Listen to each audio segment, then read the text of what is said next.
Hello दोस्तों, हमारे channel में आपका स्वागत है। आप अगर हमारे चैनल में नए हैं तो लाइक सब्सक्राइब शेयर जरूर करें, धन्यवाद। एक नगर में एक धनी व्यापारी रहता था। दूर दूर तक उसका व्यापार फैला हुआ था। नगर में उस व्यापारी का सभी लोग मान सम्मान करते थे। इतना सब कुछ होने पर भी वह व्यापारी बहुत दुखी था, क्योंकि उस व्यापारी का कोई पुत्र नहीं था। दिन रात उसे एक ही चिंता सताती रहती थी।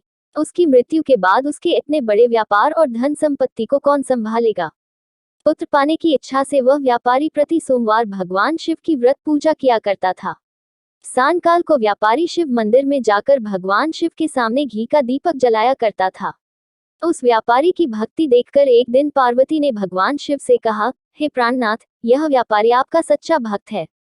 कितने दिनों से यह सोमवार का व्रत और पूजा नियमित कर रहा है। भगवान, आप इस व्यापारी की मनोकामना अवश्य पूर्ण करें।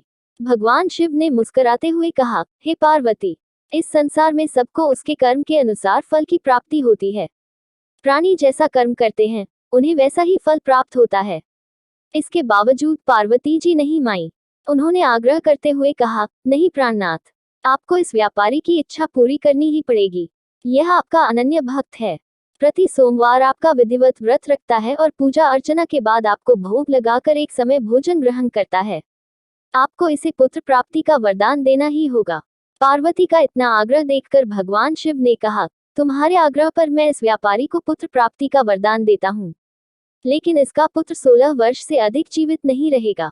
उसी रात भगवान शिव ने स्वप्न में उस व्यापारी को दर्शन देकर उसे पुत्र प्राप्ति का वरदान दिया और उसके पुत्र के 16 वर्ष तक जीवित रहने की बात भी बताई। भगवान के वरदान से व्यापारी को खुशी तो हुई, लेकिन पुत्र की अल्पायु की चिंता ने उस खुशी को नष्ट कर दिया। व्यापारी पहले की तरह सोमवार का विधिवत व्रत करता रहा। कुछ महीने पश्चात उसके घर अति सुंदर पुत्र उत्पन्न हुआ। पुत्र जन्म से व्यापारी के घर में खुशियां भर गईं। बहुत धूमधाम से पुत्र जन्म का समारोह मनाया गया।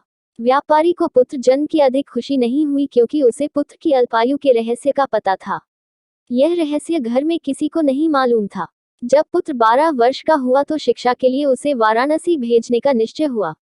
व्यापारी ने पुत्र के मामा को बुलाया और कहा कि पुत्र को शिक्षा प्राप्त करने के लिए वाराणसी छोड़ आओ।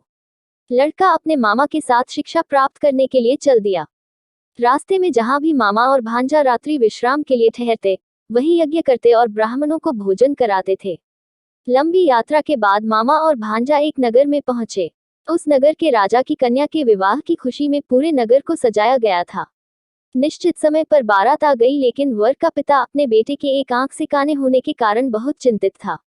उसे इस बात का भय सता रहा था कि राजा को इस बात का पता चलने पर कहीं वह विवाह से इनकार न कर दे। इससे उसकी बदनामी होगी। वर के पिता ने लड़के को देखा तो उसके मस्तिष्क में एक विचार आया। उसने सोचा, क्यों न इस लड़के को दूल्हा बनाकर राजकुमारी से विवाह करा दूं। विवाह के बाद इसको धन देकर विदा कर दूंगा और राजकुमारी को अपने नगर में ले जाऊंगा। वर के पिता ने इसी संबंध में मामा से बात की। मामा ने धन मिलने के लालच में वर के पिता की बात स्वीकार कर ली। लड़के को दूल्हे के वस्त्र पहनाकर राजकुमारी से विवाह करा दिया गया। राजा ने बहुत सा धन देकर राजकुमारी को विदा किया।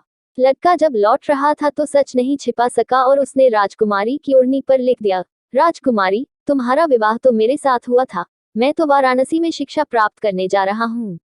अब तुम्हें जिस नवयुवक की पत्नी बनना पड़ेगा, वह कान्हा है। जब राजकुमारी ने अपनी ओढ़नी पर लिखा हुआ पढ़ा तो उसने काने लड़के के साथ जाने से इनकार कर दिया। राजा ने सब बातें जानकर राजकुमारी को महल में रख लिया।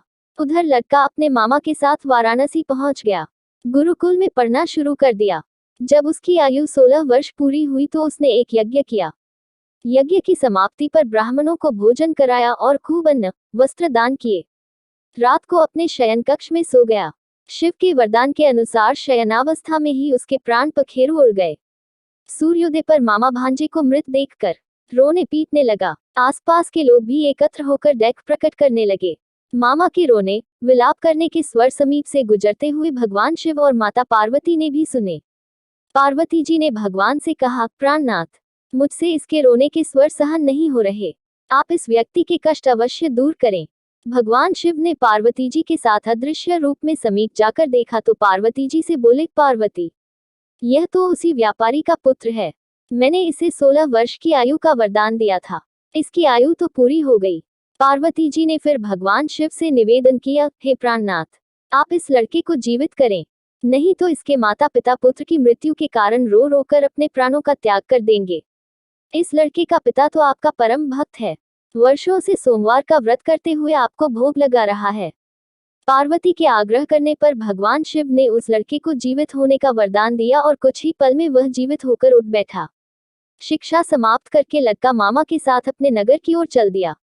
दोनों चलते हुए उसी नगर में पहुंचे जहां उसका विवाह हुआ था।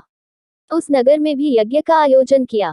समीप से गुजरते हुए नगर के राजा ने यज्ञ का आयोजन देखा। राजा ने उसको तुरंत पहचान लिया। यज्ञ समाप्त होने पर राजा मामा भांजा को महल में ले गया और कुछ दिन उन्हें महल में रखकर बहुत सा धन वस्त्र देकर राजकुमारी के साथ विदा किया। रास्ते में सुरक्षा के लिए राजा ने बहुत से सैनिकों को भी साथ भेजा। नगर में पहुंचते ही एक दूत को घर भेजकर अपने आगमन की सूचना भेजी। अपने बेटे के जीवित वापस लौटने की सूचना से व्यापारी बहुत प्रसन्न हुआ। भूखे प्यासे रहकर व्यापारी और उसकी पत्नी बेटे की प्रतीक्षा कर रहे थे। उन्होंने प्रतिज्ञा कर रखी थी कि यदि उन्हें अपने बेटे की मृत्यु का समाचार मिला तो दोनों अपने प्राण त्याग देंगे।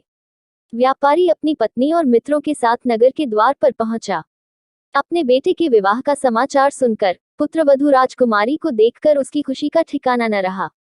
उसी रात भगवान शिव ने व्यापारी के स्वप्न में आकर कहा, हे श्रेष्ठी, मैंने तेरे सोमवार के व्रत करने और व्रत कथा सुनने से प्रसन्न होकर तेरे पुत्र को लंबी आयु प्रदान की है।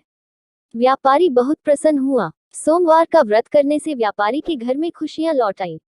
शास्त्रों में लिखा है कि जो स्त्री पुरुष सोमवार का विधिवत व्रत करते और व्रत कथा सुनते हैं उनकी सभी इच्छाएं पूरी होती हैं।